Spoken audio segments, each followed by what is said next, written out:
ரிஸ்கோட கேட்டிருந்தாங்கன்னா இன்னைக்கு நம்மளுக்கு இந்த வரலாறை சொல்லக்கூடிய பாக்கியத்தை அல்லாஹ் தந்திருப்பான்.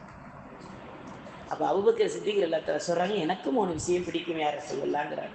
இப்போ ரசூல் ஸல்லல்லாஹு அலைஹி வஸல்லம் அது என்ன விஷயம் சொல்லுங்க அப்படின்னு சொல்லும்போது அபூபக்கர் சித்திக் ரலியல்லாஹு சொல்கிறாங்க, யார ரசூலல்லாஹ் உங்களை பார்த்து கொண்டே இருக்க எனக்கு பிடிக்கும். சுப்ஹானல்லாஹ். என்ன சொன்னாங்க?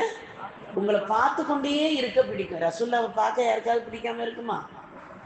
அபூபக்கர் சித்திக் ரலியல்லாஹு பார்த்த பார்வை, அல்லாஹு அக்பர்.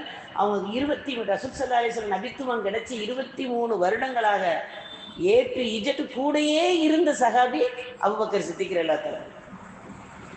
எல்லா நிலைமைகளையும் விட்டு பிரியாம இருந்ததுங்க. எப்படி ரசூலுல்லாஹ்வை ரசிச்சிருப்பாங்க. அப்படி ரசிச்சவங்களே என்ன சொல்றாங்க, உங்களை பார்த்து கொண்டே இருக்க பிடிக்குங்கிறாங்க. இன்ஷா அல்லாஹ் நாமளும் மறுமையில நம்மளுடைய மரண நேரத்தில் கனவிலும் நினைவிலும் கண்மணி நாயகம் ரசூல் ஸல்லல்லாஹு அலைஹி வஸல்லம் அவர்களை கண்டுகளிக்கக்கூடிய பாக்கியத்தை வல்ல ரஹ்மான் தந்தருவானாக. ஆமீன். இரண்டாவதாக சொன்னாங்க, யா ரசூலல்லாஹ் என்னுடைய சொத்துக்கள் அனைத்தையும் மார்க்கத்துக்காக செலவு செய்ய பிடிக்கும். அபூபக்கர் சித்திக் ரலியல்லாஹு தஆலா சிறந்த வியாபாரி. அவங்கள்ட்ட எப்பவுமே தங்கு தடை இல்லாத செல்வங்கள் இருக்கும். அப்படிப்பட்டவங்க ஹஜ் மக்காவில் இருந்து மதீனாவுக்கு ஹிஜ்ரத் செஞ்சு போயிட்டாங்க. இப்போ அவங்க ஹிஜ்ரத்தில் என்ன கொண்டு போனாங்க? ஒன்றும் கொண்டு போக முடியாது. மதீனாவில் போய் சேர்த்த சொத்துக்களையும் என்ன செஞ்சாங்க? அல்லாஹ்வின் பாதையில் தான் செலவழிச்சாங்க. இன்னைக்கு நம்ம அல்லாஹ்வின் பாதையில் ஃபீ சபீலில்லாஹ்னு ஒரு சதக்கா கொடுக்கும்போது, யா அல்லாஹ் அபூபக்கர் சித்திக் ரலியல்லாஹு தஆலா கொடுத்த அளவுக்கு சதக்காவுடைய நன்மையை எனக்கு தாண்டி கேட்டு கொடுக்கலாமே. நம்மளுடைய இன்னமல் அஹ்மாலு பின்னிய்யத்து தானே.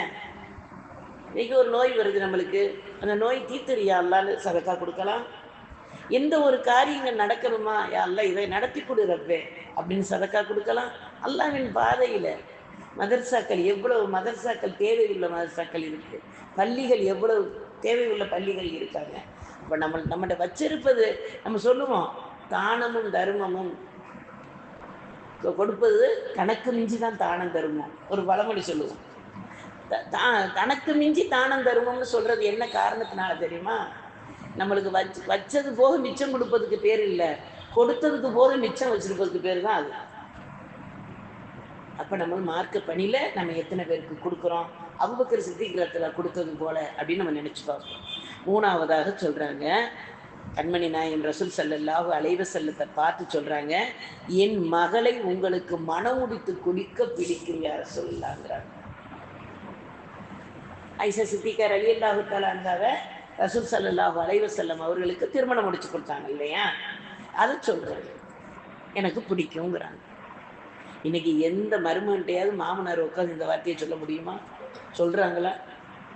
ஒரு நேரம் நம்ம சிந்திச்சு பார்த்தோம்னா ரொம்ப கேள்விக்குறிதான். அல்லாஹ் நம்மளை அனைவரையும் ரசூல் ஸல்லல்லாஹு அலைஹி வஸல்லத்தையும் அபூபக்கர் சித்திக் ரலியல்லாஹு தஆலாவையும் எந்த அளவுக்கு முஹப்பத்தாக வாழ வைத்தானோ அந்த முஹப்பத்தில் அல்லாஹ் நம்ம அனைவரையும் வாழச் செய்வானாக. ஆமீன். இதை கேட்டுக்கிட்டே இருந்த உமர் கத்தாப் ரலியல்லாஹு தஆலாவுக்கு பொதுவாகவே உமர் கத்தாப் ரலியல்லாஹு தஆலா அபூபக்கர் சித்திக் ரலியல்லாஹு தஆலா